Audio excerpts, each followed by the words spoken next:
Welcome to Rune Conversations, where ancient wisdom becomes practical power. If you are ready to think clearly, act consciously, and strengthen your own sphere of influence, you are in the right place. What if your body already contains ancient switches for fear, for power, for calmness? Think about it. When people panic, their breathing changes. When they feel threatened, the body tightens. When they feel safe, everything softens again.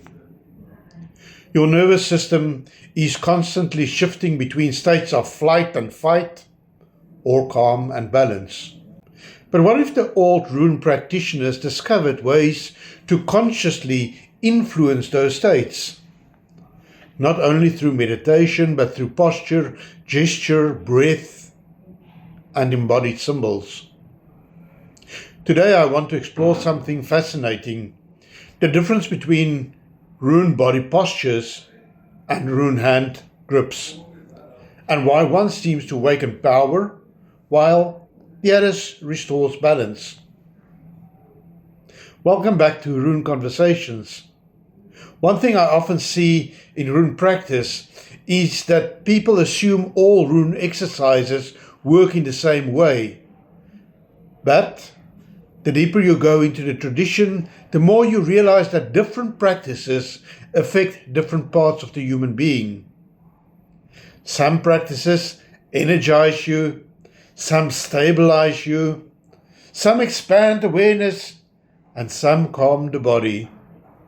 The body posture and the rune hand grip are a perfect example of this difference.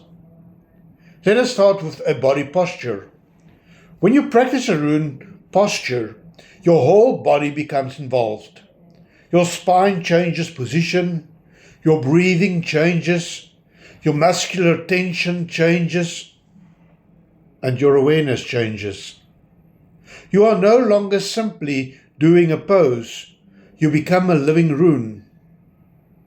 Now here is the important part. Body postures primarily works through conscious alignment. The posture acts almost like an antennae. Imagining standing beneath the open sky with your body, intentionally aligned to receive and direct energy. The mind actively participates. Your attention, visualization, breathing, and intention, they all matter. This is why body postures often feels powerful. People report feeling more awake, more focused, emotionally charged, energized, intensely present. It stimulates something deep within the central system of the body. And this is where it becomes really interesting, because hand mudras work almost completely different. Not weaker, not less, just different. If body postures are like raising a signal tower into the sky, the hand grips are like adjusting the internal circuitry of the body itself. Mudras or hand grips work primarily through the hands. Now think about how sensitive the hands already are in ordinary life. When anxious, people wring their hands. When concentrating, they touch their face. When emotionally moved, the hands react automatically. The hands are deeply connected to the nervous system. Rune hand grips use this intentionally. By placing the fingers into certain positions, the practitioner influences the flow of life force through the body. The effect is often more subtle than body postures, but also more regulating. Instead of awakening intensity, the hand grips often calms the body, harmonize emotions, stabilize energy, and create an inner balance. it restores equilibrium. One awakens force, the other refines and distributes it. One of the best ways to understand the difference is through understanding how the nervous system operates. Body postures primarily stimulates the central nervous system, the brain and spinal cord.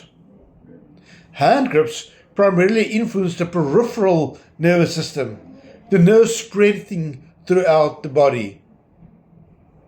And this connects directly to the states we all know: fight, flight, rest, calmness, readiness. Body postures can activate presence and awaken energy. Hand grips can help the body return to balance afterwards. And suddenly you realize something important. These two systems are not competing. They are not the same. They complement each other. Both are essential. Both is playing a role. This is why many practitioners naturally combine them.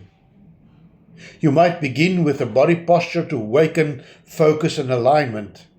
Then follow it with a hand grip to stabilize the energy and integrate the experience into your nervous system. One opens the current, the other regulates the flow. Over time, rune work stops being something merely intellectual. The runes become more embodied, not only symbols you study, but it forces you to stand in it, breathe through it, gesture through it, feel within the rune. Perhaps this is one of the deeper secrets of rune practice. The body itself becomes part of the magical process. The nervous system becomes part of the ritual. And the runes stop being abstract symbols from the past. And they become living patterns moving through consciousness, breath, posture, and life itself. Maybe the real question is not simply what do the runes mean, but rather what happens when the human being becomes a rune.